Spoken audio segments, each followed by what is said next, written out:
Stand by.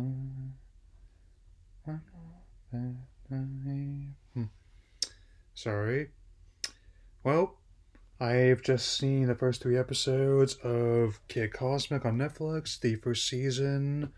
It's been running for including the first 10 episode season. It's the latest cartoon by Craig McCracken, who created the original Powerpuff Girls, Father's Home for Imaginary Friends, and Over Yonder. And I have to say, this cartoon is another one that measures up to the legacy by those fantastic series. Big fan of the man who's worked for a very long time. So I'll definitely do my best to keep them spoiler free. So let's get this started. The series takes place in the small town of Oasis, New Mexico, where a young man named Kid finds five intergalactic stones, which grants those who come in contact them worldly powers, and he must also team with his elderly grandfather, Papa G, alongside other strange individuals who come under stones, such as a cat named Tuna Sandwich, who was a subject of the most recent episode I just watched, Monster Precognitive Cats, as well as a truck stop waitress named Jo, and a young girl named Rosa. They must band together to defend their home from alien invaders who want the stones as well. And I gotta say, if this had been around when I was younger, I would have loved this series. And as someone who is an enthusiast, who appreciates this, I definitely love it now. And another thing you might notice is the art style, which is very evocative of older science fiction superhero comic books, which I definitely really enjoy.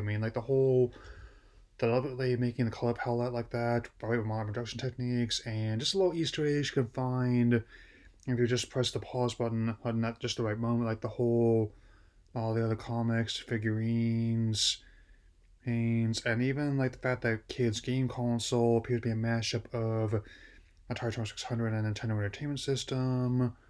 And also definitely helps that I also find the whole approach of keeping stakes really local actually strangely refreshing, rather than and all the DC and Marvel movies where you sometimes have the action set in exotic locales, like bigger cities like in New York or Los Angeles. As you have like a small town New Mexico, oh, and which definitely helps out quite a bit there. And I'm not going to be spoiling anything too major, especially since I'm still in the midst of watching the first season. And it definitely has a lot of heart to it as well. That in many ways, Kid, even though he's trying to find out what he wants to be as a hero, that he still maintains a lot of the insecurities like he's actually that have helped characters like Peter Parker and Clark Kent endure all these years. And I've argued this before, and it bears repeating here, like that characters like Spider-Man and Superman are who we want to be as people, but ones like Clark Kent and Peter Parker isn't who we really are, man. So it's why I think they're kind of important. And I also will point out that it made me laugh quite a few times as well, man. Like, especially with how the superpowers, like the fact that you wouldn't expect them, like how, like the granddad that can multiply himself, or the young girl who can turn himself into a giant. Enemies certainly would never see it coming, to be honest. And